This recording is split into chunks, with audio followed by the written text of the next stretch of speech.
Hi guys, Anne-Marie here, and today I'm gonna walk you through the Spellbinders Advent Calendar. This stuff is out there already. Obviously, you know, it's Christmas, it's after Christmas, and this was leading up to Christmas, but I still wanted to do a video where I showed everything that I got in the Advent Calendar because I would like to do a new series with it where I'm gonna use all of the items from the Advent Calendar. So this is kind of the introductory video for all of that. So number one. All right, so I zoomed in a little bit because these are kind of small, but they're super cute. So we have a little mailbox with a sentiment that you can kind of emboss. This is for you. And then there's the different panels. There's this super cute, tiny envelope. And then a little pen, or a heart, I'm sorry, and the handle for the mailbox. This one I'm super excited about because I got the Spellbinders Parcel and Post finally, which is like a card-sized mailbox. And I haven't got to play with it yet, and I just think it'll be fun to kind of play with this in a smaller size. And I think just even beyond a card, these would make cute little embellishments for a scrapbook page too. All right, so day 2 on the Advent Calendar was this stamp set. It's just a little layerable stamp set, or buildable, I don't know what the word is. It's a stamp set, but you can see where the flowers are made to fit around the main flower. The center works in the centers, depending on what color of ink you would use. It could work in that center as well. Yeah, these are layering stamps because there's the veins for like the leaves, and then there's the stems. But even beyond just layering, it would be really easy to do one layer stamping with the different parts because they fit together. So super cute. All right, so day number 3 was like not my jam necessarily. Although I'm intrigued by the possibilities with this. This is a cutting die, so you could use this to cut an interesting decorative edge, I think.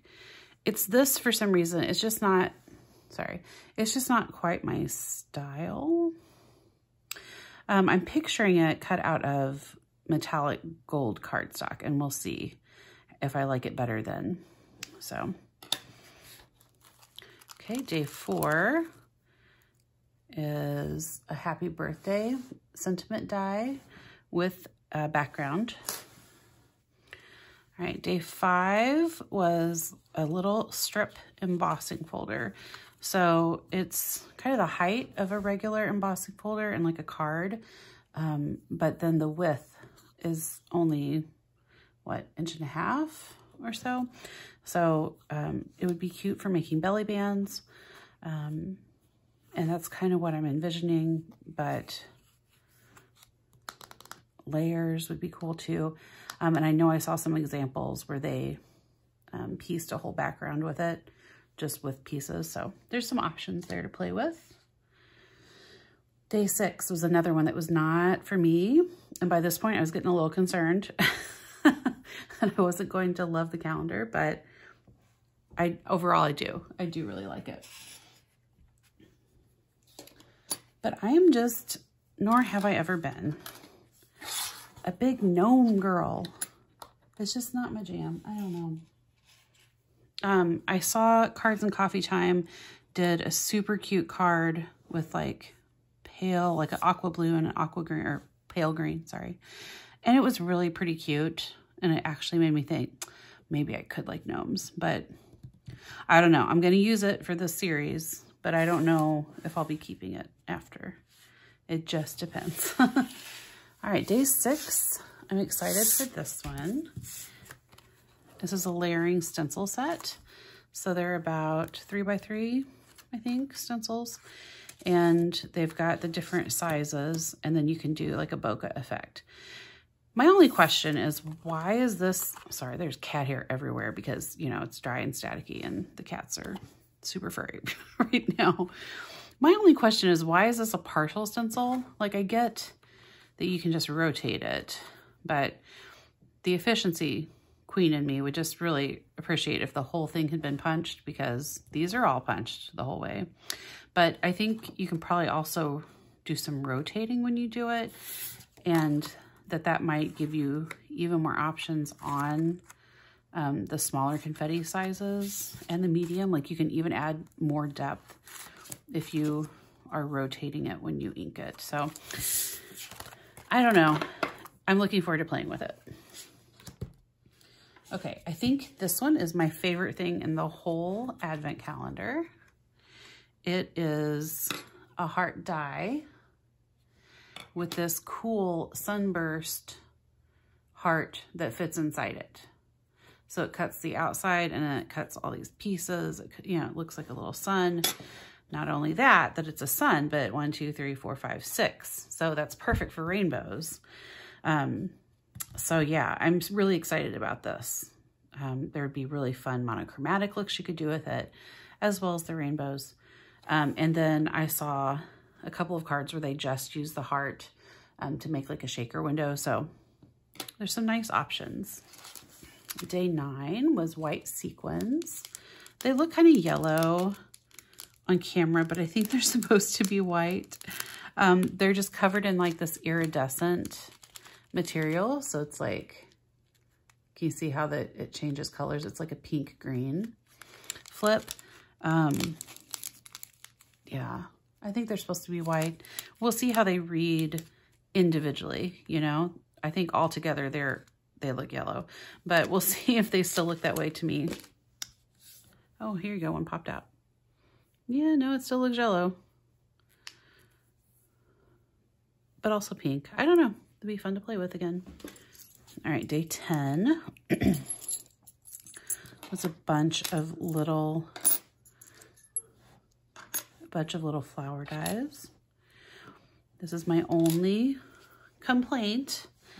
I kind of almost wish that the whole day's worth of dies had been printed on or not printed, had been together on like one die, that I could then cut everything through at once. But I guess I would be annoyed then, because then I'd be having to cut through every time I need, green and pink and whatever else. It's just that there's so many tiny pieces, and I've already lost one, not from this set, but from later on. So, I don't know, but I'm always a sucker for florals, so that one will be fun. Day 11 was kind of a miss for me too, but I'm gonna try it. The only reason I say it was a miss is because, in general, I don't enjoy, let's get it to focus. I don't enjoy this type of stenciled looking lettering option where it's not a complete letter. Do you see how the S has a line running down the middle? All the letters have little lines separating them, which I gotta be honest, I'm not sure I get. I don't understand why this couldn't just be a full embossed thing with full letters. I don't understand it. There's something about the process that, to me, that doesn't make sense.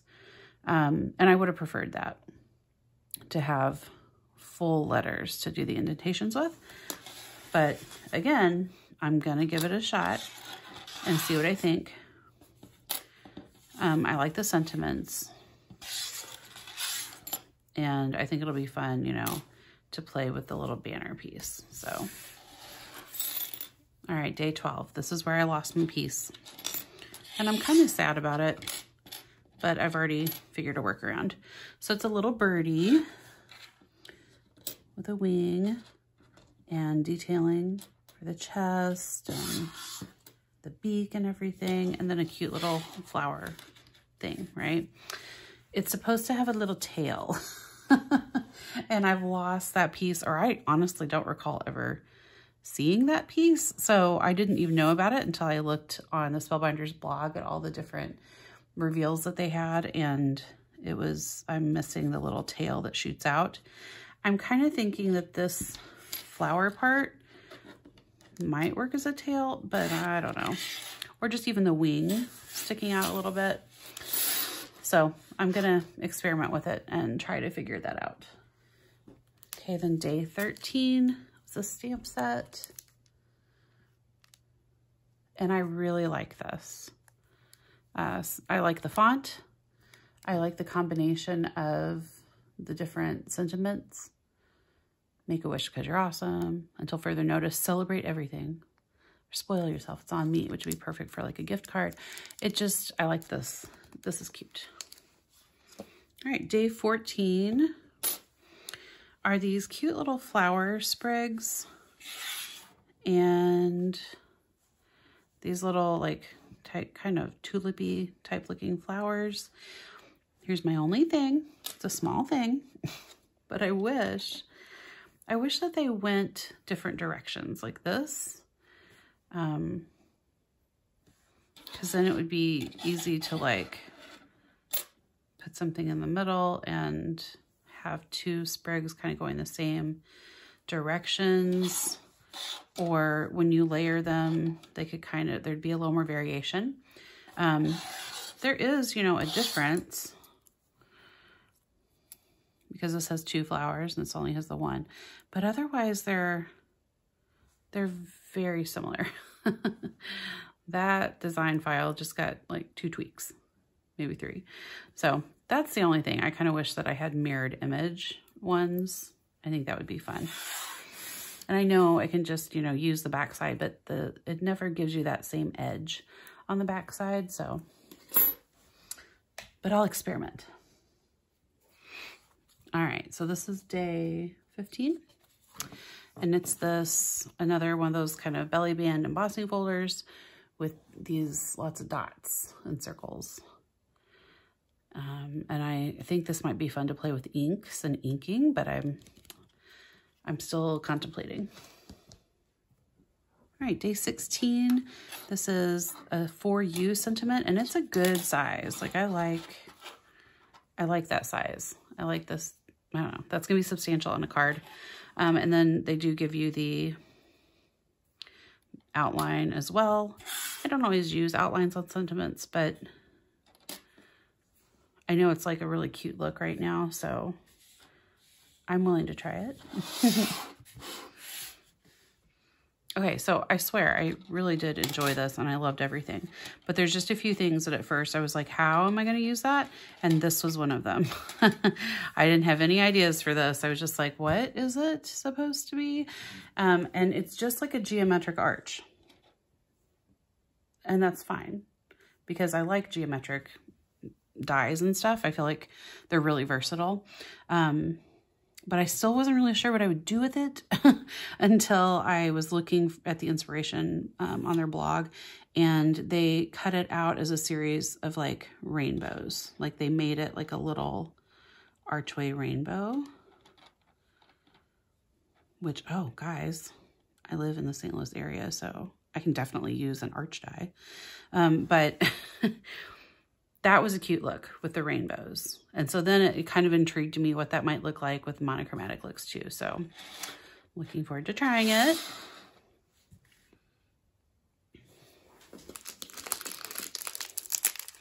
Day 18 are these pretty blue sequins with some kind of purple iridescence. All right, day 19. Another cute little mini stamp set. Congratulations. And again, I like the font, and but more importantly, I like the actual sentiments. I think they're cute and fun. All right, day 20 are these really cute floral sprig layered stencils. Actually, you know what? I think I got that flipped. Yeah, because see how they line up? They line up like perfectly with the one below it. So they'll fill in the gaps. Eee, it's gonna be so cute. Yeah, so I'm looking forward to playing with this. And I got some really tiny little like pinky size makeup blending brushes from Dollar Tree so I could get into some of these smaller spaces. So theoretically, I could do like different colors. It'd be a little easier to get in there to do that. So yeah, I'm excited to try that. All right, day 21. It's these kind of nesting petals.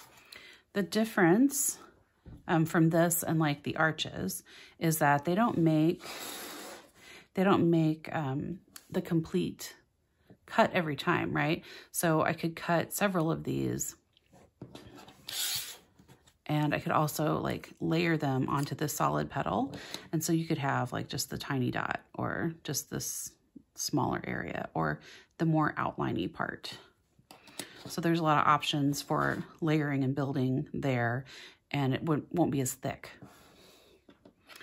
And then there's some centers for the flower, and then you can just build like these gigantic flowers or fans. Okay, day 22. We've got some iridescent pink sequins with kind of that same type of film on them. So they go between kind of a yellow, orangey, pink to a purple too. All three of those sequins are going to be fun in like a shaker card. Day 23. It's a thank you sentiment. I love how fine this font is, although, you know, check back with me after I use it. I have to pick it out of here, but theoretically, I love it. I love how fine and delicate it is, and it would look so pretty with metallic cardstock. And last but not least is day 24. This little truck kind of die concept that, guys, I've wanted for a really long time. And in fact, I feel like I might have finally bought a stamp set that layered like this, but I mean, I've wanted this since like Stampin' Up's Loads of Love came out, which was a really, really long time ago. And there's been a ton of riffs on it, right? Everybody, I feel like, has done the old pickup truck that you can fill with stuff in the back. But I'm really looking forward to going through my stash and seeing what other things I could put in the trunk based on like my stamps and my dies and stuff. And so I like that you can cut both the tires out at once. Little things make me happy. And then you can fill the back with the present. You can have, I don't know, I'll be honest, I don't know if that's where that goes. I might have the present turned sideways too. But you can just build that up and put that in your truck, and it's super cute. But just as a quick review, there was 3 different packs of sequins, 2 little embossing folders, 2 sets of layered stencils, like 3 stamp sets, this little layered flower and those 2 sentiment ones, and lots and lots and lots of dies. So I'm excited to do stuff with this, to play with it, to, you know, use the stuff that I buy. Yeah, so thanks for checking this out. Come along with me, watch and see what we make. I'm still trying to decide if I want to make a different thing for every day, or more realistically, if I want to combine a couple days. So right now I've got ideas for combining. But I also have some ideas for like combining wildly across days. So I'm trying to figure out if I'm going to just go free for all and just use all of this at once, or if I'm going to be a little more circumspect and, or I don't know, what's the word, structured, and just go through this, you know, days 1 through 24. So we'll figure it out. All right, guys, thanks so much for watching. Have a wonderful week, and I will see you later. Bye.